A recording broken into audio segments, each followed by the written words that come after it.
my name is John, and today we'll be reading Globalization and the Media, Looking to the 21st Century, given by Reverend Myung, November 26, 1997, at the Marriott Hotel, Washington, D.C., USA, 14th World Media Conference.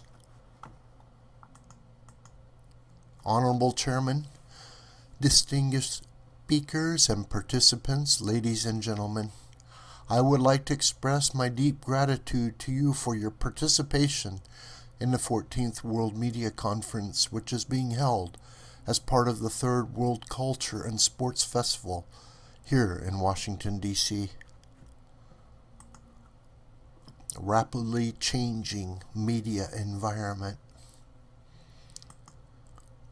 I find it particularly meaningful that you will be discussing various issues faced by the media as it seeks to respond to the age of globalization in the 21st century, which will arrive in just a few years. We live in an age when the global environment is undergoing exceptionally rapid change. It is incumbent upon the media to respond to these changes more quickly and wisely than other sectors of society. Otherwise, humanity faces a future of even greater confusion and instability. Right now, the most significant factor bringing about change in the world is that our means of communication increasingly function at the speed of light. Every day, new technologies are developed that seem to transcend time and space and connect even the farthest corners of the world in a matter of seconds. In the past, newspaper editors would demand that reporters gather local news and publish it more quickly than anyone else. But what is the situation in 1997, just 3 years prior to the beginning of the 21st century? Today, when reporters consider their local community, they do not merely think about the physical and geographical region in which they live. They also think about their associates and neighbors around the world with whom they are connected by email. When a reporter gathers information concerning this or that issue, he or she uses the internet to find relevant material from around the world.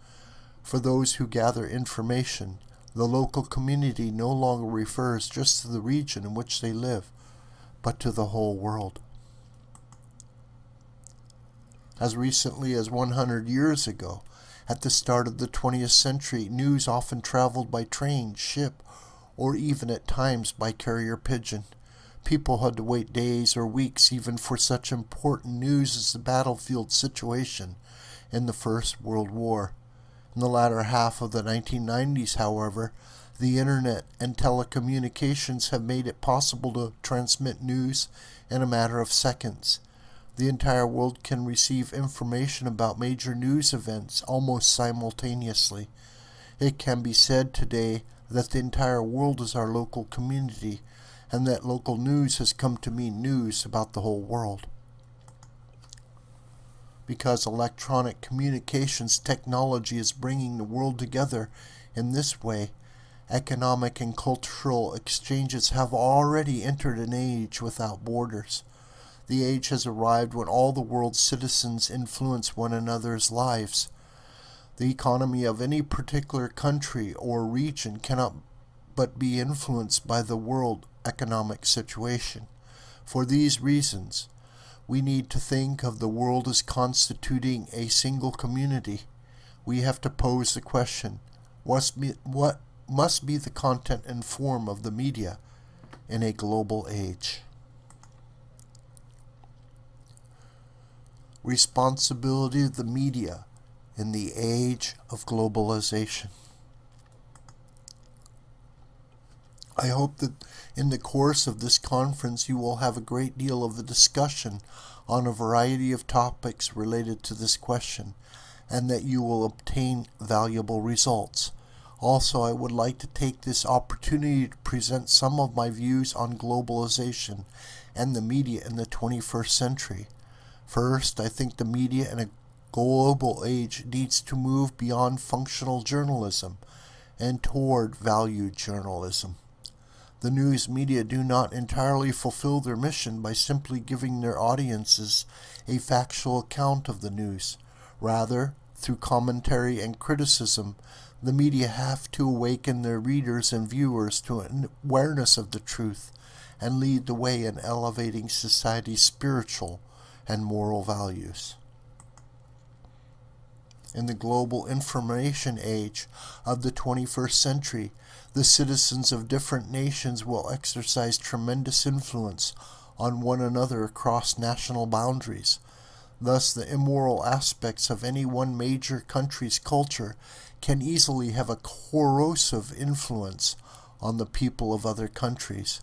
The coming of the information age, which itself is a result of advances in industries that apply communication and information technologies, is a fundamental factor hastening us into a world in which information is shared by all humankind. In such a world, merely reporting the facts of the news will be much too simplistic. The media will have the important role of determining how to interpret and evaluate the facts, thus providing the direction that guides the audience. Here it is important to examine the worldview, or the philosophical and historical outlet held by media organizations and journalists themselves. In other words, journalists will need to share constructive and idealistic values regarding humanity and world peace and prosperity. In this manner, we need to develop a global perspective. If the kind of media that satisfies people's base desires and interests based upon purely commercial motives sets the trend, then the world will become an even gloomier and unhappier place in the 21st century. We have been through the most difficult ideological war during the 20th century. Isn't it true that during the ideological struggle of the Cold War, communism's dialectical materialism was on the ascendant in many parts of society? Only a few years ago, even many intellectuals and journalists in the free world came under its influence and were totally confused. I met the challenges of that age with the greatest seriousness. Consequently, I was subjected to much misunderstanding and criticism. On the one hand, I led the unification thought movement and the campaign to realize ideal families. On the other hand, I worked to liberate the communist bloc and to teach students and intellectuals in its countries a system of values to prepare them for the world after communism. In 1982, at a time when the free world was confronting its greatest challenge of the Cold War, I founded the Washington Times. It was a time when Washington, D.C., which in many ways is the capital of the world, had only one newspaper, the Washington Post. At the time, I observed the world not merely from the standpoint of the international power relations of the Cold War, but from the standpoint of the history of God's providence of salvation. I had already warned that the Soviet Communist Empire would soon come to an end. During preparations to hold the Second International Conference of the Professors' World Peace Academy in Geneva in 1985, I told scholars from around the world that the theme of that conference must be the fall of the Soviet Empire. The scholars who viewed the situation from the perspective of U.S.-Soviet relations at the time were stunned to hear this and were at a loss. In the end, they were persuaded, and the conference was held under the theme I had suggested. When the 11th World Meeting Conference was held in Moscow in April of 1990, I met with then Soviet President Mikhail Gorbachev. I was accompanied by a group of free world journalists whom we had come to know primarily through the Washington Times. In my meeting with President Gorbachev, I told him that the future of atheistic materialism could be nothing other than self-destruction, and that he must repudiate materialism and attempt to revive spiritual values rooted in religion. Within 2 years of that meeting, the communist Soviet empire collapsed. My prediction in 1985 concerning the end of the Soviet empire came true, and many scholars who were aware of that were again amazed. The greatest problems will be immorality and corruption. Where do you think Reverend Myung gets this ability to predict historic changes in the world situation? I would like to tell you quite honestly the reason. Without any doubt, it is that as a religious leader I stand in close communion with God. I have an absolute commitment to bring about God's plan and God's will for the future of humankind.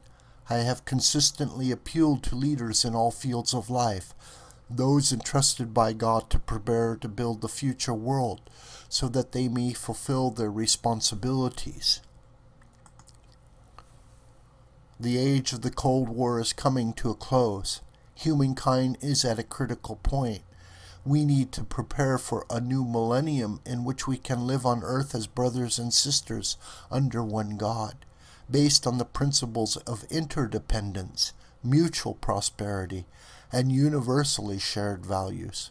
We need to ensure that the world of the 21st century and beyond will be a world of peace, in which all humankind will be able to live in freedom and prosperity, sharing in love and happiness.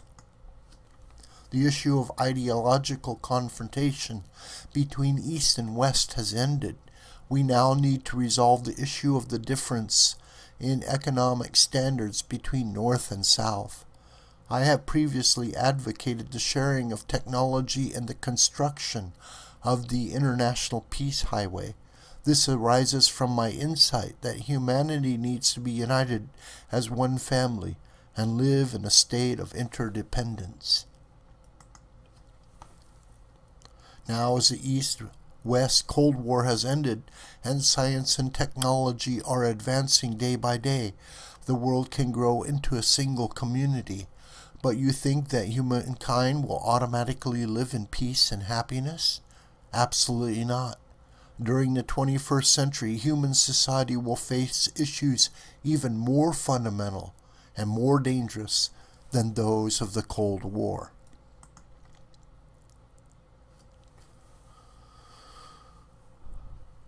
According to what I have perceived, the most serious problem that will beset humankind in the future world will be the issue of immorality and moral decadence destroying family values.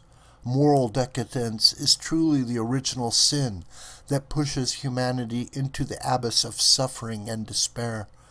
Whether the world of the future will resemble heaven or hell will be determined by whether we can establish a moral code that sustains the purity of the family and protects family values.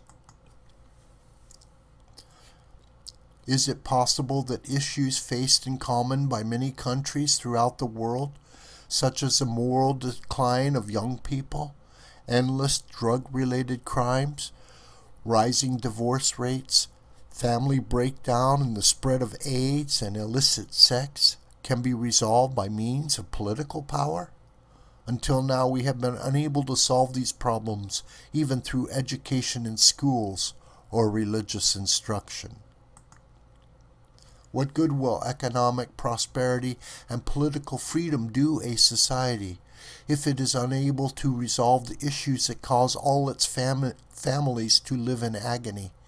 Humankind has come to a point where it has to find a teaching that protects and uplifts family values, and the method to put such a teaching into practice. In the post-Cold War age, we need to protect and uplift family values. This is the most important message that I would like to give you, journalists who are participating today, representing all journalists around the world. The Global Blessing Movement is the 21st century revolution. Currently, the third World Culture and Sports Festival is taking place here in Washington, D.C., and the International Blessing Ceremony will be on November 29th at the Robert F. Kennedy Memorial Stadium and around the world. Initially, it was planned that 3.6 million couples would participate in the blessing event. Surprisingly, though, the number of participating couples will exceed 36 million, 10 times original goal, and even a few million beyond that. This celebration, encompassing all humankind, will surely be the foundation for a magnificent beginning, encouraging all people the world to determine to protect and uplift family values. I ask you journalists assembled here, as well as the leaders who have been participating in this festival, to give us your enthusiastic cooperation on the national level. Let us develop this event into a global festival involving 360 million couples, expanding and solidifying this movement for true families so that it becomes a worldwide phenomenon. Is surely the most important spiritual and cultural revolution for humankind in the 21st century. Last June, in remarks commemorating the 15th anniversary of the founding of the Washington Times, I announced my intention to establish newspapers in 185 countries and to start a news service to link the entire world as a local community. This enormous project is founded on my conviction about the future that I described above. Springing from my dedication, it is a gift to the people who will live in that future world. I would like to request participation and cooperation in this project on the part of the many distinguished journalists gathered today from around the world. I hope that you will have very fruitful discussions and debates during this conference. Thank you very much. This video is a production of the School of the White Crane. My name is John Brooker, and you can reach me through commentary on this video or through my Gmail listed here. Please share this video with family and friends and on social media. May God richly bless you, my beloved.